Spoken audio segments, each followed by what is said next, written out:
I'm Jennifer Angel. This is my weekly overview. There's really a lot happening this week, everyone. So, the star chart is like chock full of all sorts of aspects. There's a new moon, so let's start there. So, the new moon time is fabulous because I always think it's like a wish time. It's a time of the month where you can really sit back, reevaluate what you're doing. Of course, it affects each star sign in a different house. So go through and listen to your individual horoscopes to see where it's affecting you. But it's a time where you can sit back, reevaluate, and think where you are, how far you come. Now, when you do this, be careful that you don't just think about what you haven't achieved. Okay, so it's very, very important that you always view in the positive. So you think about what you have achieved, and at this point you can always change or tweak or modify your goals, and your visions and your aspirations in life, because as we grow as people, then we also change along the way what we want to do and how we want to do it. And it's important to allow yourself to have that flexibility. I mean, your goals that you had like 2, 3, 5 years ago, I mean, they're going to be different now. If you went back and sort of looked at those, you would rewrite them differently now.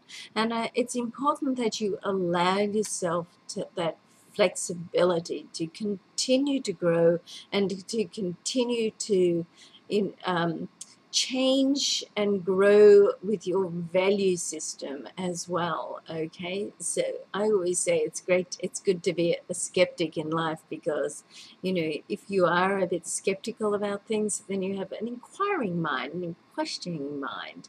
And I like to sort of think that if you're following a spiritual teacher, for instance, and you might agree with 100% of what they say, but chances are you'll agree with some of it, or half of it, or maybe most of it, or not quite all of it, and that's okay.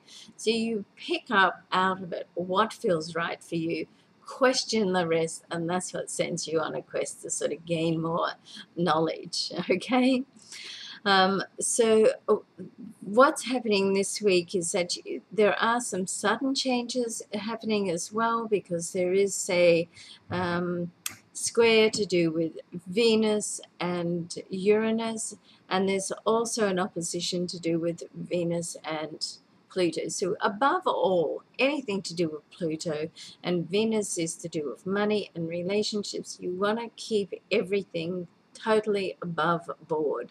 Be true to you. Make sure that your intentions are of high value. So and when I say this, next thing I want to say is also keep in mind that you can't be all things to all people, and you can't please everybody because they're all individual, an impossibility. So you want to be true to you and make sure the intention that you put out, and Lynn McTaggart talks very much about intention. If you get an opportunity to go and have a little squizzy, which is an Aussie word for look, a little squizzy at her work, then she's great. Okay, so have a great week, everybody. Thank you for following me, or your well wishes, and I do hope the sound is not creepy this week. If it is, then I'll have to invest in a new camera or something like that. So love and luck to everybody. Thanks for watching. I'm Jennfier Angel. Bye for now. Have a great week.